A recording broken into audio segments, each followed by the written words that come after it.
प्रेरणास्पद कथाएं YouTube channel पर मैं धनंजय जैन आप सभी का हार्दिक अभिवादन करता हूं। छोटी सी कहानी डीजे की जुबानी। दोस्तों, एक सेठ जिसके पास संपत्ति का कोई पारावार नहीं था, 7 पीढ़ियां नहीं 70 पीढ़ियां भी बैठे बैठे खाए तो भी घुटने वाला नहीं था, इतनी अपार संपत्ति। एक बार करीब रात के 2:30 बजे होंगे, सेठ की नींद खुल गई, सर भारी होने लगा। बहुत कोशिश की नींद लेने की, पर नींद ही नहीं आ रही थी। आखिर गोली खाई और सोचा कि अब सो जाता हूं, पर नींद आने का नाम ही नहीं ले रही थी। नियर अबाउट 2:45 बजने में आ गए थे। सामने ही सेठ के बंगले के रोड क्रॉस करने के बाद में एक सुंदर सा कृष्ण मंदिर था। भगवान कृष्ण का मंदिर वैसे रात को बंद हो जाते हैं, पट पुजारी लगा के चले जाते हैं, पर उस गांव के अंदर कहीं कोई चोरी चपाटी होती ही नहीं थी, तो मंदिर के दरवाजे भी खुले ही थे। सेठ ने सोचा चलो थोड़ी शांति मिलेगी, सारा दिन घर में बैठा रहता हूं,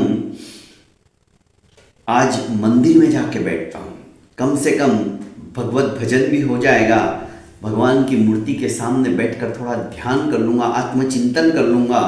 ये सोचकर सेठ रोड क्रॉस करके मंदिर की सीढ़ियां चढ़कर मंदिर में पहुंचा तो देखता है एक व्यक्ति जो कि दिखने में बहुत गरीब है, भगवान के सामने हाथ जोड़कर मन ही मन कुछ प्रार्थना कर रहा था।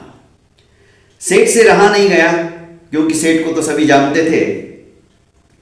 उसने पूछा कि भाई तुम कौन हो और इतनी रात भगवान से क्या मांग रहे हो, कुछ परेशानी है क्या? क्योंकि सेठ जानता था जब इंसान परेशान हो जाता है, सारे रास्ते बंद हो जाते हैं, तो उसे सिर्फ भगवान याद आता है। सेठ को उस व्यक्ति ने कहा कि मेरी पत्नी बहुत ज्यादा बीमार है और डॉक्टर ने कल का ही समय दिया है। यदि कल सवेरे ऑपरेशन के पैसे मैंने जमा नहीं किए तो उसका ऑपरेशन नहीं होगा और वो बच भी नहीं पाएगी। बस इसीलिए अब कहीं पे कोई सहारा नहीं दिखा तो भगवान के दरबार में आ गया। अब यही पालनहार है, यही रक्षणहार है, यही सब कुछ करता धरता है।